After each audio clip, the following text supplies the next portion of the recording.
દક્ષિણ ગુજરાતમાં ચોમાસાની સત્તાવાર એન્ટ્રી થયા બાદ લોકો ભારે વરસાદની આશા રાખી રહ્યા હતા, પરંતુ હાલ વરસાદનું પ્રમાણ ખૂબ ઓછું જોવા મળી રહ્યું છે. નવસારી સહિત આસપાસના વિસ્તારોમાં છેલ્લા થોડા દિવસોથી ક્યાંક ઝરમર તો ક્યાંક વિરામ જેવી સ્થિતિ જોવા મળી રહી છે. વરસાદની અનિયમિતતા હવે ખેડૂતો માટે ચિંતાનો વિષય બની રહી છે. ખાસ કરીને ખેતી પર આધારિત ગ્રામ્ય વિસ્તારોમાં લોકો આકાશ તરફ આશાભરી નજરે જોઈ રહ્યા છે. ખેડૂતોનું કહેવું છે કે આ સમયગાળામાં પૂરતો વરસાદ ન પડે તો વાવણી પર સીધી અસર થઈ શકે છે. ધાન, મકાઈ, તુવેર અને શાકભાજી જેવી ખેતી માટે આ શરૂઆતનો વરસાદ ખૂબ મહત્વનો માનવામાં આવે છે. જો વરસાદ મોડો પડે અથવા ઓછો પડે તો જમીનમાં ભેજની કમી સર્જાઈ શકે છે, જેના કારણે પાકનું ઉત્પાદન પર પણ અસરગ્રસ્ત થઈ શકે છે. હાલ અનેક ખેડૂતોએ વાવણી માટે તૈયારી તો કરી છે, પરંતુ પૂરતા વરસાદની રાહ જોઈ રહ્યા છે. હવામાન નિષ્ણાતોના જણાવ્યા મુજબ હાલ અરબી સમુદ્રમાં મજબૂત સિસ્ટમ સક્રિય ન હોવાથી વરસાદનું પ્રમાણ ઘટ્યું છે. જો આગામી દિવસોમાં વાતાવરણમાં ફેરફાર થાય તો લો પ્રેશર સિસ્ટમ બને તો વરસાદનું જોર વધવાની શક્યતા છે. જો કે હાલની સ્થિતિને જોતા લોકોને થોડા દિવસો સુધી રાહ જોવી પડી શકે છે.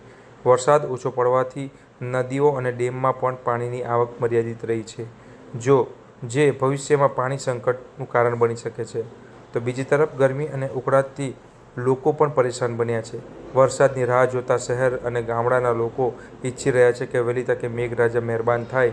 હાલ સૌની નજર આગામી હવામાન આગાહી પર ટકેલી છે.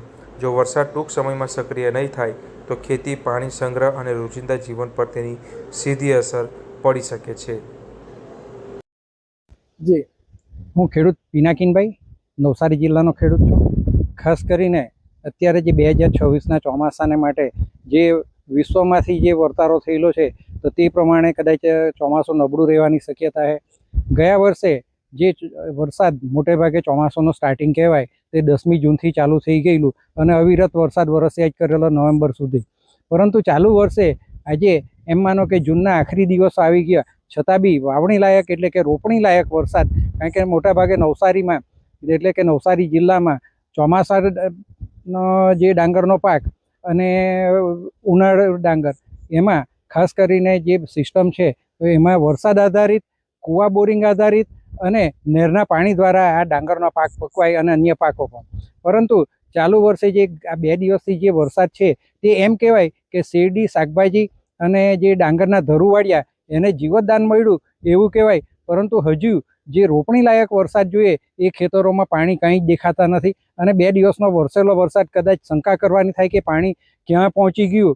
એટલે અત્યારે જે વરસાદ વરસેલો છે એના કારણે આ પરિસ્થિતિ છે. બીજી એક વસ્તુ કે ડેમમાં જે પાણી છે તો એ પાણીના આધારે નવસારીનું દુધિયા તળાવ અને જે જનજીવન એને માટે બી સંગ્રહ કરવો જરૂરી છે. એટલે અત્યારે ચોમાસું જરા વ્યવસ્થિત સ્ટાર્ટ થાય પછી જ નહેરમાં બી પાણી દોડાવાય તો એ પાણીનો જે સંગ્રહ થયેલો છે એનો બી ખરેખર કંઈક સારો ઉપયોગ થાય. એટલે એ બાબતે નિયંત્રણ કરવા જેવું છે.